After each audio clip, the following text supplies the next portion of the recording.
धनबाद सदर अस्पताल की कार्यशैली से रोगी कल्याण समिति की अध्यक्ष सह जिला परिषद अध्यक्ष शारदा सिंह काफ़ी नाराज चल रही हैं। उनका कहना है कि मरीजों को बेहतर सुविधा मिले, इसे लेकर वो तत्पर रहती हैं, लेकिन सदर अस्पताल के उपाधीक्षक उन्हें किसी प्रकार की जानकारियां नहीं देते हैं, जिसके कारण उन्हें सदर अस्पताल की गतिविधियों की जानकारी नहीं मिल पाती है, चाहे वो दवाओं से संबंधित मामले हो, मरीजों को मिलने वाली सुविधाओं से संबंधित मामले हो या अन्य मामले हैं, उन्हें किसी प्रकार की सूचना नहीं दी जाती है, जिसके कारण मरीजों को जो समस्या हो रही है वो समस्या से वो रूबरू नहीं हो पाती है। यही कारण है कि जिला परिषद अध्यक्ष शारदा सिंह अस्पताल प्रबंधन से खासा नाराज चल रही हैं। पूरे मामले पर जब उनसे वार्ता हुई तो उन्होंने क्या कुछ कहा, आप भी सुनिए। जी, लगातार आप देख रहे होंगे कि मैं सदर पे अलर्ट हूँ देख करके वहाँ पे, क्योंकि वहाँ पे जितने भी पेशेंट आते हैं भाई, आप अभी सोनोग्राफी का वहाँ पे मशीन नहीं बताया गया, जबकि हम लोगों को पता चला, हम लोगों ने अखबार के माध्यम से देखा था कि वहाँ पे मशीन की खरीदारी हुई थी, टेंडर निकला था, तो मशीन कहाँ चला गया। ऐसे अभी फिर नए नए उपकरणों का लिस्ट दिखाया गया था कि ये सब लिस्ट होने वाला है। जो अभी बैठक हुई थी रोगी कल्याण समिति की, तो जो भी इक्विपमेंट खरीदना था वो कैसे खरीदा रहा है, कितना खरीद रहा है। और अगर मेरे पास कुछ लिस्ट आए हैं, कुछ लोगों ने मुझे उपलब्ध कराया कि 6 महीना पहले भी सेम वही लिस्ट की खरीदारी हुई थी, तो कोई भी सामग्री जो अस्पताल का है वो 6 महीना में खराब तो नहीं हो सकती। तो अगर वो खरीदारी हुई तो गया कहाँ वो, और अगर वो है तो फिर दूसरी खरीदने की क्या जरूरत है। क्या सरकार का पैसा है तो क्या हम लोग उसको ऐसे ही बर्बाद कर दें कि वो जनहित के लिए वो पैसे दिए जा रहे हैं कि लोगों का सही तरीके से ट्रीटमेंट हो। अभी कुछ दिन पहले आपको पता होगा आयुष्मान से पेमेंट हुआ है कुछ, तो उसकी अभी सूची मुझे नहीं उपलब्ध कराई गई कि कितने लोगों को पेमेंट हुआ, कितने दिन से ये पेमेंट बाकी था, कितना का पेमेंट हुआ, ताकि हमारे पास भी रहे कि आयुष्मान में कितना फंड है, कितना खर्च हुआ और कहाँ खर्च होना चाहिए। हर हम लोग आयुष्मान के फंड को लोगों के जनहित के लिए खर्च करना है, ना कि कोई जो वहाँ पे कुछ मनमानी कर रहे हैं डॉक्टर्स या अधीक्षक हो, सिविल सर्जन हो, जो मनमानी कर उनके मन की चीज़ों को पूरी करने के लिए बिल्कुल भी ये फंड नहीं है।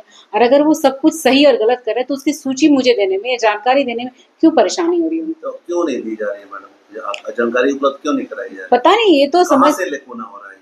देखिए, मैं तो सीएस को बोलना चाहूँगी। एक तो आपको पता है कि वहाँ के अधीक्षक पे मुझे बिल्कुल भी ट्रस्ट नहीं, क्योंकि वो आप बहुत बार वो झूठ बोल चुके हैं कि अखबार में निकलता है कि अभी कोई सामग्री वहाँ बँटने वाली है, मिलने वाली। अगर मुझे खबर ना हो, मैं उनसे फ़ोन से पूछती हूँ तो उनका कहना है कि नहीं, नहीं होने वाला है मैडम। फिर दूसरे दिन हम लोग को देखने के लिए मिलता है कि सामग्री बढ़ गई।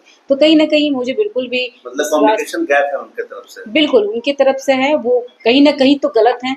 वो नहीं चाहते हैं कि वो मुझ तक रिपोर्ट भेजें, मैं उनकी रिव्यू करूँ, मैं उन चीज़ों को देखूँ और उनकी गलतियों को पकड़ सकूँ। कहीं न कहीं वो जो गलत करना चाहते हैं सदर के साथ, या गलत कर रहे हैं, उनका भांडा ना फूटे, इसलिए वो मुझे जानकारी नहीं देना चाहते हैं। एक सवाल और है, रोगी कल्याण समिति को लेकर आपका बात भी हुआ था कि चैम्बर देने का, उसमें क्या कुछ कार्य हुआ है? जी, उसमें भी वो लोग, मैंने 2 लेटर दे चुका है, लेकिन अभी तक उन्होंने चैम्बर उपलब्ध नहीं कराया। उनका यही कहना है कि मैडम यहाँ रूम नहीं है, मैडम यहाँ ये नहीं है। बात जब सदर आप जाइएगा तो देखिएगा बहुत सारे चैम्बर्स खाली पड़े हुए हैं।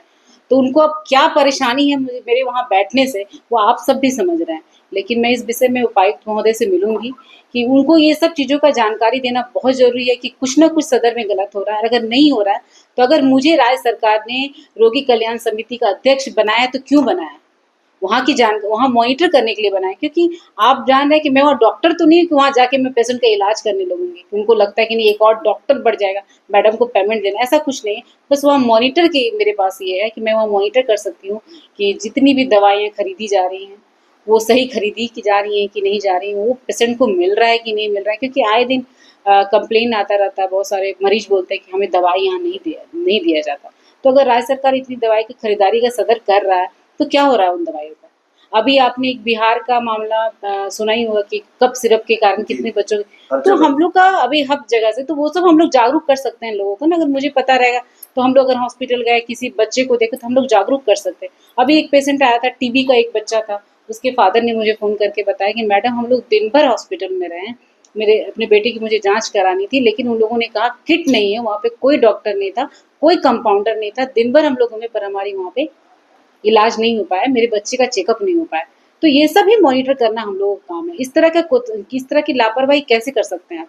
एक बच्चा को टीबी का परेशानी, वो बच्चा है, हमारा देश का भविष्य है, और उसका इलाज नहीं हो पाया, वो प्राइवेट में जा रहा है। अगर वो सक्षम रहे, उनके पास पैसे रहे तो वो सदर अस्पताल नहीं आते। और अगर सरकार आपको सब चीज उपलब्ध करा रहा है तो क्यों नहीं उनका सही ढंग से इलाज किया जा रहा है। अभी तो उपायुक्त महोदय भी अलर्ट है स्वास्थ्य को लेकर के, शिक्षा को लेकर के, तो स्वास्थ्य में इतनी सारी लापरवाही क्यों हो जा रही। तो ये मैं उनकी गलतियों को ना पकड़ूं, उनको कोई रोके टोके नहीं, अपने मनमानी ढंग से काम करे, इसलिए वो चाहते हैं कि वहाँ मेरा इंटरफेयर नहीं हो और मुझे किसी तरह का कोई जानकारी नहीं दिया जा रहा है। मुझे किसी थर्ड जगह से पता चलता है कि इस तरह का लेटर इशू हुआ है। मैं उपायुक्त महोदय से मिलकर के सबसे पहले उनको ये सारी जानकारी दूंगी।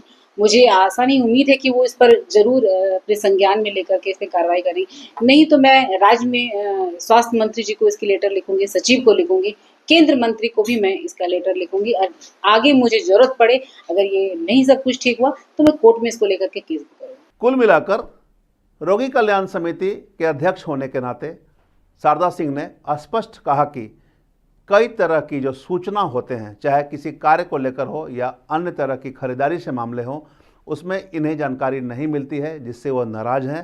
इसके खिलाफ वो उपायुक्त से शिकायत भी करेंगी और हेल्थ मिनिस्टर, स्वास्थ्य मंत्री को भी इसकी जानकारी देंगी और अगर ज़रूरत पड़ा तो कोर्ट का भी वो शरण ले सकती हैं।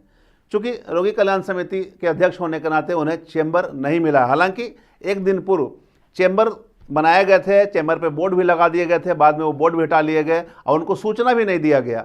तो वो कहीं ना कहीं कई तरह की बातों और अनियमितताओं को लेकर वो नाराज़ है और खासा नाराज़गी उनकी उपाधीक्षक से है, सदर अस्पताल के प्रबंधन से है। चूँकि कई तरह की बातें उन्होंने कही है और इसमें उन्होंने स्पष्ट कहा है कि पहले वो जिले के उपायुक्त को इस संबंध में जानकारी साझा करेंगी, मंत्री को भी इस संबंध में जानकारी साझा करेंगे और जरूरत पड़ी तो कोर्ट का भी शरण लेंगे। देखना होगा कितनी जल्दी इस कम्युनिकेशन गैप को दूर किया जाता है और सभी सुविधाएं जो जिला परिषद अध्यक्ष चाहती हैं वो बहाल होती है। हम तमाम इससे जुड़ी खबरों से आपको लगातार अपडेट करवाते रहेंगे। बने रहें मिरर मीडिया के साथ। नए दौर की नई कहानी लिखने, खबरों को नए अंदाज में आप तक पहुंचाने के लिए मिरर मीडिया के चैनल पर अब हम आपको मिलेंगे पूरे 24 घंटे। जियो टीवी के चैनल नंबर 4088 पर, इसके साथ ही जियो टीवी ऐप और Amazon Fire TV पर भी।